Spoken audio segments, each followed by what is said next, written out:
to get a load of free mulch. You can't beat free mulch.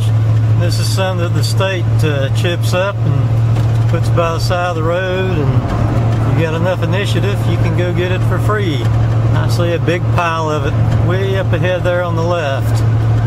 So, I'm gonna get it. Now, this is December 26th, day after Christmas. I'll get as many loads as I can before gardening season. Put it all out in my garden. They grind it up pretty rough. I mean, it's not, you know, the pieces are pretty coarse, but it'll be good for between the rows.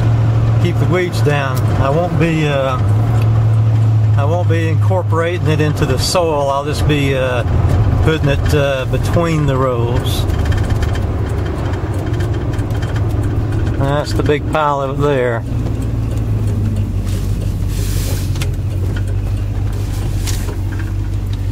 Wow, that is a big mountain of mulch. So, I guess I'll pull beside it and get started here.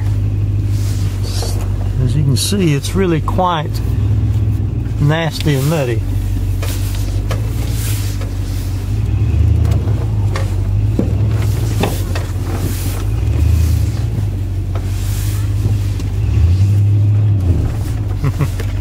Yeah, I shall put it in four-wheel drive here.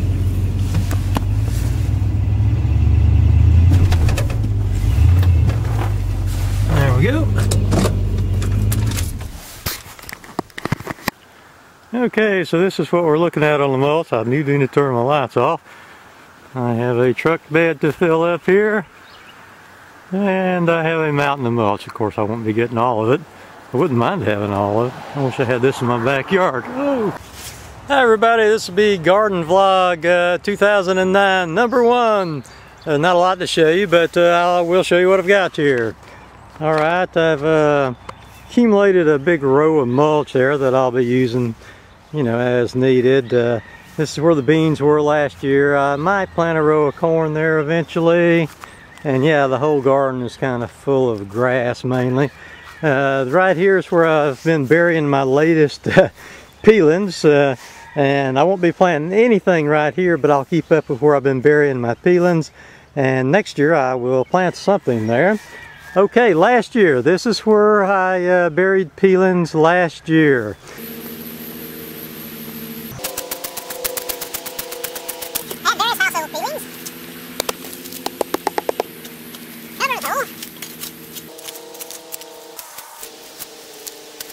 And I have constructed a fence thing here, fence TP, and this is where I'll be planting my tomatoes. I imagine I can, so I'm going to be planting my tomatoes much differently than last year. So this is my little TP.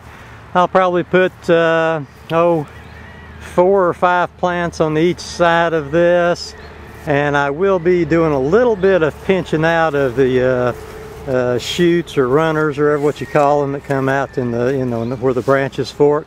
And of course, hopefully they'll go all the way up to the top, and hopefully they'll have enough air circulation to avoid the blight. And I went and got my plants today, some peppers and tomatoes, which I'll show you them in more detail in a minute. And this is very early. It will frost here again before the spring is over, and we will have some pretty cold weather. So I constructed, and the only reason I put this little tent thing underneath this is just to get it out of the way. It's actually more aggravating having it under there because, you know, you got to work around the little teepee. But I'll be doing all kind of stuff elsewhere in the garden, and it's just out of the way here. So just a standard little deal here. These are little, you know, little flexible metal wire type things, really. And you just make a horseshoe shape and stick them in the ground, and then put your spun bonded polyester over the top of it. Some people call it spun bonded polyester. Some people call it floating row cover. Personally, in this particular case, I chose to double it. It gets less sunshine, unfortunately, that way, but you know, double protection because it's still quite early. As a matter of fact, it was so early that many of the greenhouse plants were quite small still, but I didn't. Some of them were big, some of them were small. I knew if I avoided getting the small ones, I would go up there and you know, they might not have what I wanted, or no telling what kind of shape they'd be in. But I mean, they'd probably be in good shape if it was there, unless it was too late. But they might be out. Okay, we've got this is, and I don't really get too picky about what I plant. I go to this one certain greenhouse, which is the cheapest around and one of the better ones, and you know, I just kind of get what they've got. I don't really get too anal about certain plants. Just more or less what I want. So here we go. Let's see what we do have. We've got this. These are the little ones. Golden Summer Sweet Pepper, sort of a yellow bell type of pepper. Then we've got Super Chili Hot Pepper, and tomatoes, Celebrity tomatoes. I really like celebrities. They get downright huge in the right growing conditions. And some bigger plants here. We've got some Cayenne long thin pepper. Planted them last year. I didn't plant any Celebrity tomatoes last year. Hot banana peppers. I planted them last year. Them plants are a fairly nice size. And here we got some of these little bitty nothings. Early girl tomato. I did not plant them. See, I only planted one variety of tomato last year, so I'm going with several varieties this year. And I won't be planting all of these, but you have to buy them in a 6-pack, and I don't want 6 of one, so some of them will go to waste. Sometimes I give them away if I can find anybody that wants them. We got German pink tomatoes, and we've got Supersonic. Come on, focus, focus, focus. Supersonic tomatoes. And these bigger tomatoes, probably tomorrow I will come out here and actually, I won't put them in the ground because the ground's soggy and cold and they'll just get root shocked. I will repot them is what I will do. I'll pot them really deep. And then lastly we have some Better Boy tomatoes, which are pretty large. So, and this here is just a lid off of something.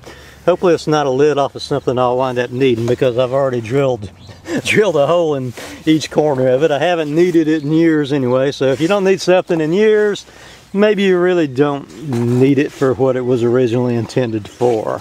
Okay, so like I say, tomorrow sometime I'll be repotting my tomatoes into bigger pots. And yeah, that's pretty much it, I think, for this little garden deal. Let's slide this sucker back under here and hope it fits. Wow, I think it's just barely gonna fit. I almost made my tent too little. Come on. There's how it looks there. Yeah, they all fit in there. Like I say, after I repot them, I'll be able to put them, you know, sort of more in the center where the sides of this thing here won't be contacting them. So, yep. Now I'll put a couple of long. I don't know where these bricks came from, but you can see they're just like extra long bricks. I don't know where they came from, but yeah. No, okay. There's Susie. I can't hardly do a garden video without showing some cat. Hey, Susie, what you doing there, girl? Oh, and one other thing, instead of dragging a hose out here, because I'm liable to have to drain the hose if it freezes, I just went and I got a 5-gallon bucket and I filled it up with water out of the fish pond, so it'll be have a few nutrients in it there. And then I got my little tea kettle-ish type of thing there to water my small plants with. Alright, so that is garden vlog number 1 for 2009. Alright, bye everybody.